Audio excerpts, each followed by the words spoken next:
Assalamualaikum warahmatullahi wabarakatuh. Kami dari kelompok 7 ingin menyampaikan materi manajemen perubahan tentang melihat, bergerak, dan menyesuaikan perubahan.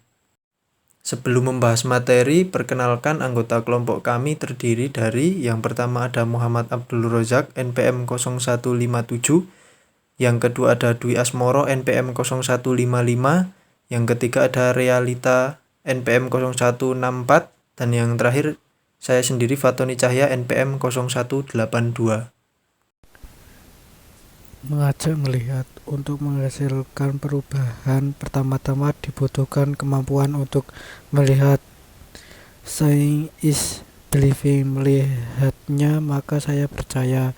Demikian kata-kata orang yang melihat perubahan tentu saja berbeda dengan melihat benda-benda yang kasat mata. Bagi sebagian besar manusia, perubahan adalah sesuatu yang tidak mudah terbaca. Seperti tampak dalam bagian di atas, perubahan bisa menghadapi persoalan karena anggota masyarakat gagal melihat, failure to see, gagal bergerak, failure to move, atau gagal menyelesaikan, failure to finish. Tugas pemimpin memang pertama-tama adalah mengajak atau membuat apa yang ia lihat juga melihat oleh berbahan atau para pengikutnya. Tetapi itu belum cukup. Setelah membuat semua melihat, ia harus ikut menggerakkan dan memberikan bahan bakar energi sampai orang-orang itu menyelesaikan perubahan dengan tuntas. Perubahan yang tidak tuntas adalah ibarat sebuah kandungan yang gagal melahirkan bayi yang sehat karena aborsi. Pemimpin dapat diibaratkan sebagai mata. Ia bukanlah sekedar seorang yang bergerak secara acak, melainkan seseorang yang melihat sesuai secara visioner, sesuatu yang tak kelihatan atau belum kelihatan oleh banyak orang. Tidak ada cahaya sama sekali, tidak ada energi untuk melihat dan bergerak. Orang-orang yang hidup dalam kegelapan bergerak secara acak atau ada arah yang jelas, tak melihat keindahan. Terlalu banyak cahaya, seorang bisa menjadi buta oleh cahaya yang terlalu terang. Suatu ketika dalam kehidupan ini Anda akan mengalami masa bersenang-senang, hidup dalam era kejayaan. Peta yang salah. Seseorang yang sedang berjalan bisa saja menelusuri hutan yang lebat dengan cahaya yang cukup. Ia tidak disinari cahaya yang terlalu terang atau gelap sama sekali, tetapi tangannya bisa jadi ia sedang memegang peta yang salah. Melihat dalam terowongan. Seseorang yang berada dalam sebuah terowongan tidak bisa melihat apa yang terjadi di luar lingkarannya. Seringkali seorang sengaja membiarkan dirinya terperangkap dalam terowongan, mempersempit area yang dimasuki dan melihat dunia ini dengan kacamata myopik. Membantu atau mengajak orang lain melihat. Jika hanya pemimpin yang melihat, bagaimana Anda bisa mengharapkan terjadinya perubahan? Black dan Gregersen tahun 2002 menemukan 3 cara yang dapat dipakai untuk mengajak orang melihat, yaitu yang pertama, ciptakan kontras yang tajam. Yang kedua, ciptakan konfrontasi yang efektif. Yang ketiga, menggabungkan keduanya. Menciptakan kontras. Sesuatu yang tidak kontras sulit dibedakan keberadaannya. Itu sebabnya orang-orang yang terlalu intens berada di dalam sebuah komunitas tak mampu melihat perubahan karena semua yang dilihatnya sudah tampak biasa. Tidak tampak kontrasnya lagi.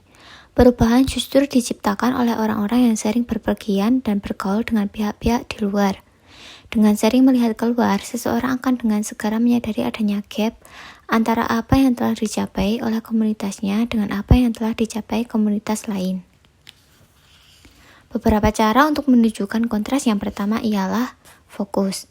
Fokuskan 2 perbedaan secara mencolok, jangan lebih. Tanyakan pada orang-orang mengapa keduanya berbeda dan mintalah analisis mereka mana yang lebih baik. Yang kedua, hindari penyajian yang kompleks. Penyajian yang kompleks hanya membuat orang bingung dan sulit menangkap esensi sebuah pesan. Yang ketiga, piknik. Piknik ke luar negeri merupakan salah satu cara untuk menunjukkan kontras. Mengunjungi pasar atau produsen di negeri orang atau di perusahaan milik orang lain dapat menimbulkan gambaran yang kontras antara kita dengan mereka. Yang keempat, pengalaman.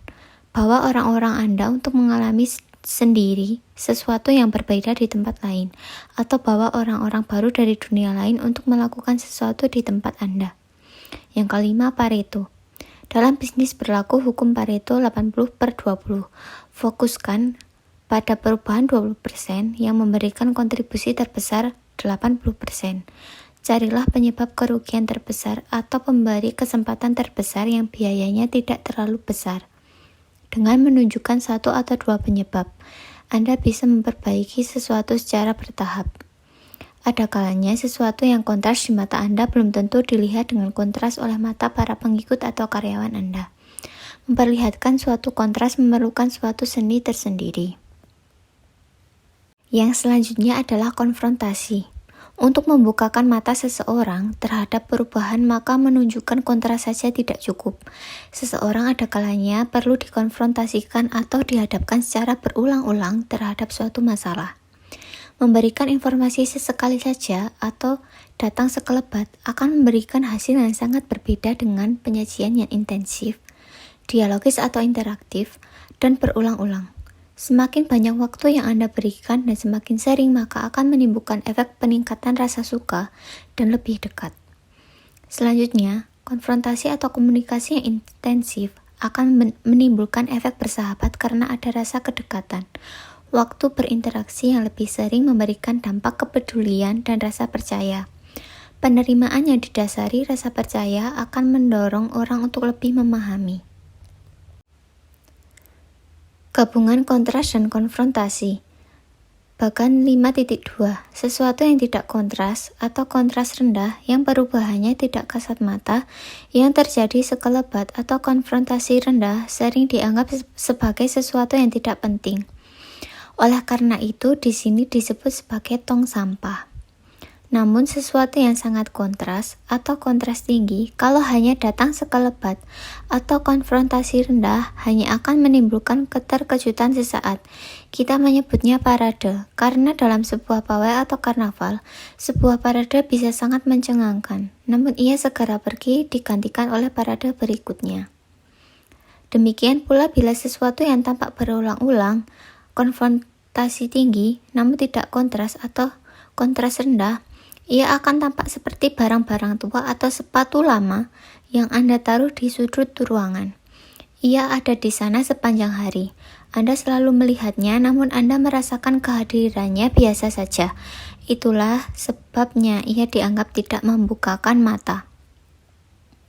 Sesuatu yang bisa membukakan mata justru datang dari situasi di sudut kanan, pada bagian atas di bagan, yaitu sangat kontras, fokus, dan terekspos berulang-ulang secara intensif. Orang-orang yang rambutnya berketombe disadarkan kebutuhannya lewat iklan sampo clear bertema siapa takut, yang kontras. Namun juga berulang-ulang atau konfrontasi dengan tema iklan yang berbeda-beda. Sementara itu, Selsun yang lebih dulu berada di pasar lebih terlihat sebagai sepatu tua karena sudah lama tidak berkomunikasi secara intensif. Dalam membukakan mata para pengikut untuk melakukan perubahan dibutuhkan kesungguhan dan komunikasi yang berulang-ulang. Baik, selanjutnya adalah mengajak orang bergerak. Jadi setelah orang-orang itu diajak untuk melihat, tantangan selanjutnya adalah mengajak orang itu bergerak. Jadi orang-orang yang melihat belum tentu mau melakukan sesuatu. Jadi ada alasan-alasan beberapa orang enggan mau bergerak. Jadi yang pertama adalah hitung-hitungan risiko. Seseorang akan sangat enggan bergerak kalau menurut perhitungan risiko yang harus ditanggung jauh lebih besar dari hasil yang akan dia terima. Jadi sebelum kita melakukan pergerakan, kita harus tahu nih macam-macam jenis risiko. Dari finansial risiko, psikologikal risiko, sosial risiko, physical risiko, performance risiko, dan time risk. Dalam pikiran orang-orang yang terlihat dalam suatu perubahan, risiko-risiko itu dikalkulasikan dan dibandingkan dengan kemungkinan-kemungkinan atau keuntungan kenikmatan yang akan didapat.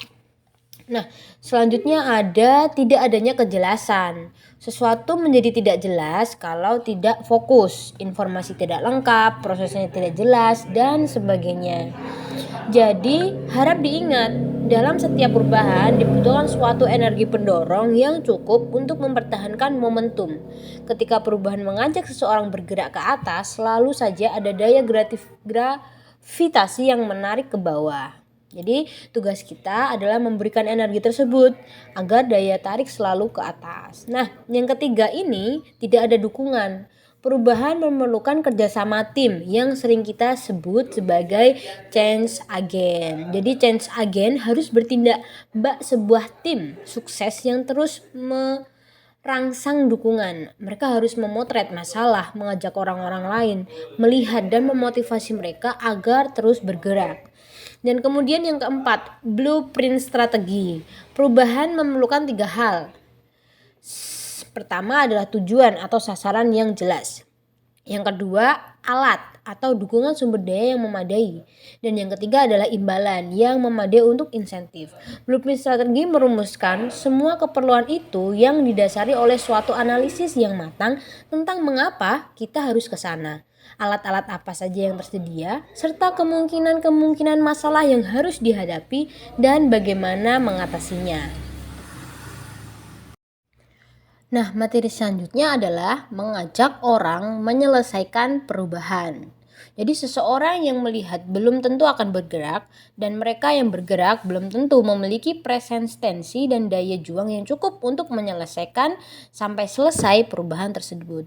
Ada beberapa alasan mengapa seseorang mengalami keletihan dalam perubahan. Yang pertama adalah perubahan itu terlalu tegang atau serius. Esensi manusia sungguhnya bukan hanya sekedar untuk bekerja dan mencari penghasilan. Manusia dewasa melakukan 3 hal sekaligus: work, leisure, dan learning. Perubahan harus memberikan ruang untuk bernapas dan menikmati kehidupan dengan senang. Yang kedua adalah terlalu sering berubah. Terlalu sering berubah, perusahaan memang tidak selalu menjamin suatu keberhasilan. Oleh karena itu, sangat memungkinkan perubahan yang Anda lakukan menuntut langkah-langkah perubahan selanjutnya. Namun, perubahan yang terlampau sering bisa membuat orang merasa kehilangan arah. Dan yang ketiga adalah perjalanan yang panjang. Perjalanan panjang membutuhkan rest area, yaitu titik-titik untuk melakukan istirahat dan melepaskan diri dari kepenatan. Pada titik-titik itu, manusia bukan cuma memerlukan toilet, rumah makan, dan tempat mengisi bahan bakar, melainkan juga informasi-informasi penting yang menyangkut perjalanan itu sendiri. Yang keempat adalah kurang dukungan. Orang bisa mengalami keletihan kalau ia merasa kurang dukungan.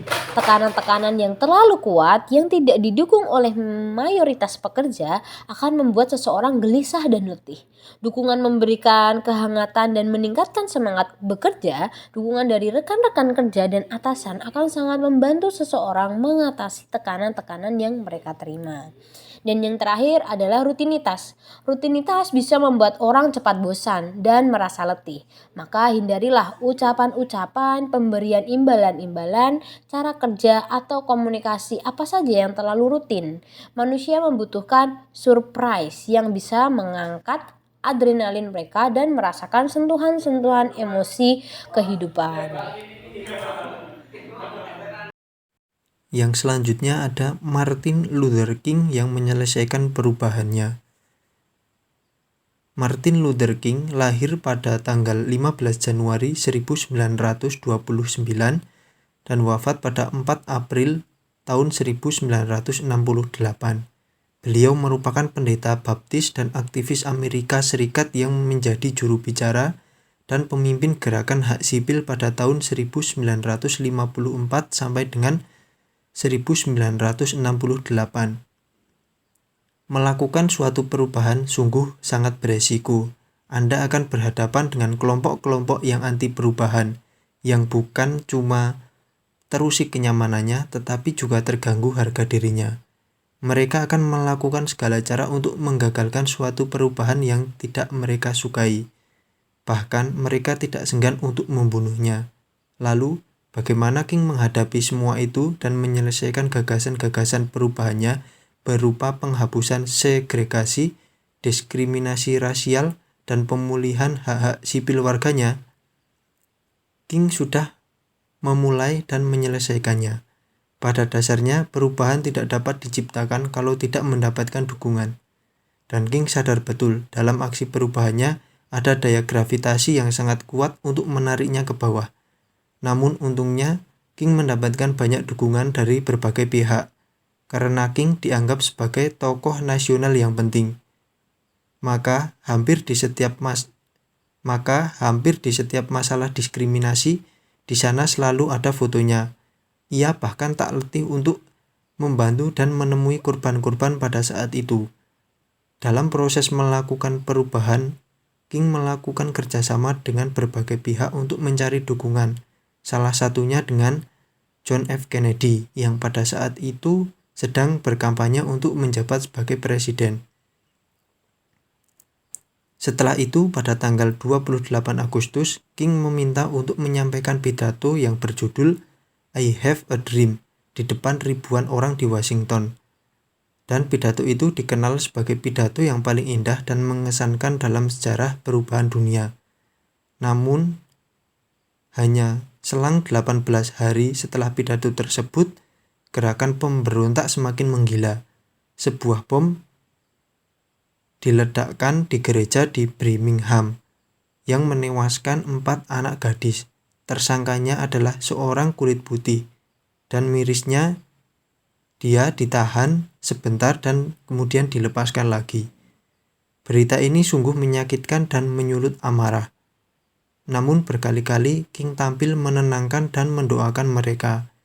Pesannya sama dengan almarhum Mahatma Gandhi, yaitu sayangilah musuh-musuhmu. Seluruh mata dunia mulai menyorot pelanggaran HAM di negara Amerika. Dan pada tanggal 10 Desember 1964, King dianugerahi hadiah Nobel Perdamaian di Swedia. Singkat cerita, pada tanggal 4 April 1968, tepatnya pukul 19.05, King tewas tertembak oleh James yang merupakan seorang kulit putih yang tidak senang dengan gerakan ini. Kemudian setelah itu, gerakan ini diteruskan oleh istri King dan para pendukungnya. Kesimpulannya yaitu, perubahan bukanlah sesuatu yang mudah terjadi. Perubahan biasanya terjadi kalau ada seseorang yang memimpinnya. Orang ini diberi mata dan hati oleh Sang Pencipta untuk melihat apa yang belum atau tidak dilihat kebanyakan orang. Tetapi kelebihan itu tidak serta-merta menghasilkan perubahan seperti yang ia impikan. Perubahan akan terjadi kalau ia mengajak orang lain mampu melihat apa yang bisa ia lihat, menggerakkan, dan menyelesaikannya. Materi ini menunjukkan hal-hal yang harus dilahirkan untuk menyelesaikan suatu perubahan. Sekian presentasi dari kelompok kami, kurang lebihnya kami mohon maaf. Wabillahi taufiq wal hidayah. Wassalamualaikum warahmatullahi wabarakatuh.